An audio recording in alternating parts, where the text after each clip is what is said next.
Hi there. My name is John Forbes, and basically you have found your way to the first of many videos on the Andean Movie Mania YouTube page. And basically what this is all about is it's a sort of video blog that I'm posting on YouTube of a film project that I'm working on called the Battle of Andea. And this is a film chronicle that I've been planning since I was 10 years old. I'm now 22, and in that time I've gotten very heavily involved in theatre, met a lot of friends throughout the New South Wales and Canberra area who are just as crazy about film as I am, and about acting and about means of production. And so now we are trying to bring all our skills together to finally create the Battle of Andea Part 1. So I hope you enjoy this little sneak peek of what's to come.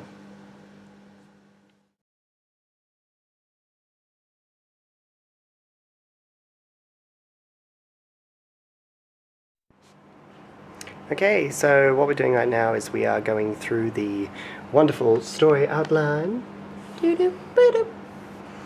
And we're working out pretty much how many different locations we need. At the moment, we are... I'm sorry, I found Sissy Girls. Yes. The original outline doesn't take itself too seriously. We were pretty much... just having fun with it. And we knew that obviously we'd have to make it a bit more serious when we wrote the real script. But in terms of the... No. But in terms of the outline... we were willing to just sort of have some fun. So, for example, one of the quotes in there is that one of the characters runs off screaming like a sissy girl. And also, people are having the sex. Yes, people are having the sex. And also the bad guy, when he takes the beautiful heroine in his arms, she tries to escape, but she cannot escape his sexy strongman arms. So, yeah, we were taking some liberties. Any opportunity to have the word sex in this outline was utilised. I'm pretty sure it happened a lot, but we deleted quite a few of them. Yeah. We also had some interesting little character sideline bits that we decided to take out, where we were describing the character in more humorous ways. Oh, I forgot all about that. That was hilarious. So the other thing... Look, big TV. The other thing... Yes. The other thing that was important in the story outline is that the film is relatively self-contained. It's always been designed to be at least 3 parts, in a very Lord of the Ringsy, Harry Potter, Star Warsy kind of way. It's always meant to be in parts. Sorry, I thought you said Lord of the Rings twice, but you actually said Star Wars once. Anyway, but what we have to do, obviously, is we can't, at the moment, commit to 3. So we're committing to 1, but having enough in the story outline and the script to, allude to more stories that are going to come after. Because if we've got 1 and the actual story does finish, then at least we've got something. At this point, there is a cliffhanger, which we will see. I think that the cliffhanger needs to be there. Oh, right, yeah. I was going to look through it, and I was like, I don't know what that is. In most cases, you would have a definitive ending. In this case, though, we need to have a cliffhanger. I feel that it's necessary, because there's no way we can end the film with closure. Like, there is some means of closure, but you cannot have the whole film ending closure because of the way that I want it to set up the second one. Originally, what happens at the end of this one was going to be the end of the second one, but it just made the story... But it stretched the story out too much, and I decided to contain it in 3 as opposed to doing 4, just to facilitate this one cliffhanger. Muffles. Muffles? What is Muffles? Muffles is a wizard character. We were kind of, I think when we were writing it, I think I was thinking a little bit of Mufasa from... Yeah, no, I gathered that. I got that. And it does mean something, I'm pretty sure.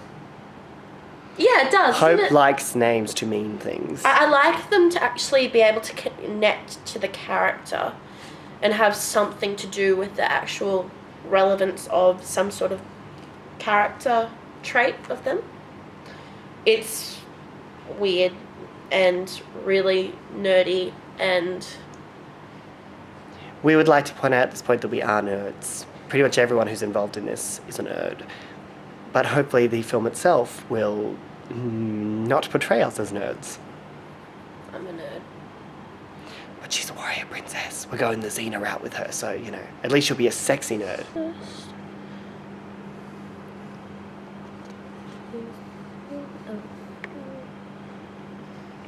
Actually, this is in a different room, isn't it?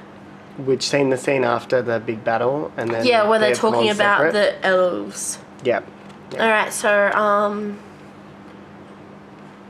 So that needs to be sort of like an outer room. yeah. Alright, hang on. I will just highlight Jonan spots the elf girl escaping the Great Hall and beckons. Because then, my green highlighter means... Green equals location. I just wanted to see my eyes. Basically, this whole thing has been going on for a very long time, since before I knew Hope. The original book that this is all based on was called A New World, and wrote it in year 5 when I was 10 years old. And from there, it has just evolved and evolved and evolved into short films. Well, semi-short films in high school. No, they were short films. You can clarify. You can describe those as short films. Not necessarily good ones. The original... I winked and you missed me winking. The original ones, the problem with them was obviously that at the time sort of limits in terms of who I could have, and so I had a lot of people who had and very because flat acting. we as a people were a lot younger, and I wasn't involved in it at the beginning. It meant that it was limited the way that things could be done, and what could be done anyway was, yeah. So the intention now is to take this idea, which has been evolving in my mind for over 10 years, and finally actually turn it into something real. With a few of the original people who are involved in the original conception involved, including my friend Jack, but then also people who joined along the way who originally were supposed to be in the high school versions, including Hope, but now will be in the final real version. And the main thing now is finding people, especially who are serious about their acting and who I've seen perform and I know I can actually get a real performance out of. And for my own sanity, I'm just going to direct and edit and oversee and not act in it, because then I'll never be happy with it if I'm in it. So, yes, you will not see me on screen except in these videos. You will see me on screen. A lot. I'm one of the mains! Her character was originally the love interest for one of the mains, and his character went to the cutting room floor. And I've replaced the character that I was the love interest of, and now I have my own love interest, who is sort of technically the same person, per se, but less important in the beginning. You're about to give it away. And chickens. Currently, we can see in the distance that there is a fire up in the Blue Mountains. We're hoping that we're not driving right into it. I'm hoping we are. Because that would suck. And we could be burned. The fire.